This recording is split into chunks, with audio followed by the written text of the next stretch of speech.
Thank you very much समय देने के लिए। आरईसी पीएफसी के अंदर आज फिर से बहुत ज़ोरदार मोमेंटम है सर। ये इसमें तो कोई दो राय नहीं कि पावर स्टॉक्स अभी भी काफ़ी ड्यू हैं, शायद तेज़ी और दिखा सकते हैं। पिछला साल बहुत ही शानदार था और ये पॉलिसी बेस्ड है, आपको पता है। अगर सरकार रिपीट कर जाती है तो फिर पॉलिसी जो एक कॉन्टिन्यूटी इफेक्ट होता है वो ज़रूर आता है। सर आरईसी पीएफसी को अभी और कितना देखा जा सकता है ऊपर?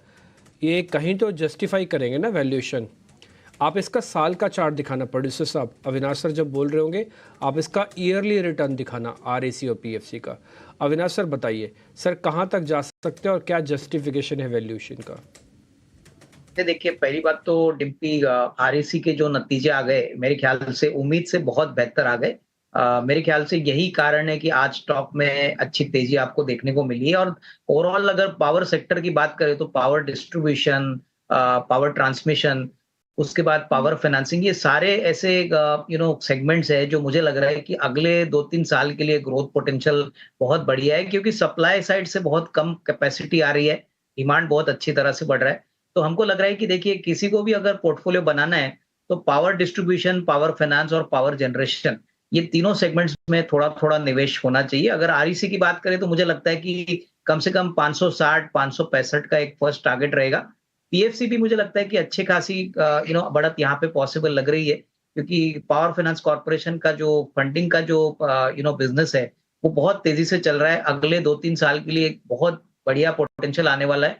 प्लस अगर नई गवर्नमेंट आती है इलेक्शन के बाद, तो बजट में पावर जनरेशन को लेके और पावर इंफ्रास्ट्रक्चर को लेके बहुत बड़े अनाउंसमेंट्स आने की उम्मीद है। तो मुझे लग रहा है कि देखिए, आरईसी में भले ही आज 8-9% स्टॉक ऊपर है, बट जिस दिन मार्केट थोड़ा करेक्ट होगा, आपने वो बहुत अच्छी तरह से डिस्क्राइब किया था कि थोड़ा बहुत मार्केट यूफोरिया के जोन में जा रहा है। तो यहाँ पे थोड़ा-सा आपको कॉशियस रहना चाहिए, बट अच्छे शेयर्स अगर आपको निचले लेवल पे मिलते हैं, तो आपका रिस्क रिवॉर्ड और भी अच्छा रहेगा। देखिए, नॉर्मली जब मार्केट 52 वीक हाई लगाता है, तभी आपको थोड़ा-सा कॉशियस होना बहुत इम्पोर्टेंट होता है, क्योंकि हमको पता नहीं है कि आने वाले महीने में, मई के महीने में इलेक्शंस बहुत पूरी तरह से हेक्टिक होंगे। क्या नतीजा आएगा, किस प्रकार के ट्रेंड्स आएँगे। बट लग तो रहा है कि मार्केट्स बहुत बड़ी उम्मीद लगा के बैठी है कि 400 सीट्स बीजेपी जीतेगी। अगर यहाँ पे थोड़ा बहुत 19-20 होता है, तो मेरे ख्याल से हो सकता है कि आपको एक मॉडरेट करेक्शन भी देखने को मिले। तो ये आपको कंप्लीटली राइट ऑफ नहीं करना चाहिए।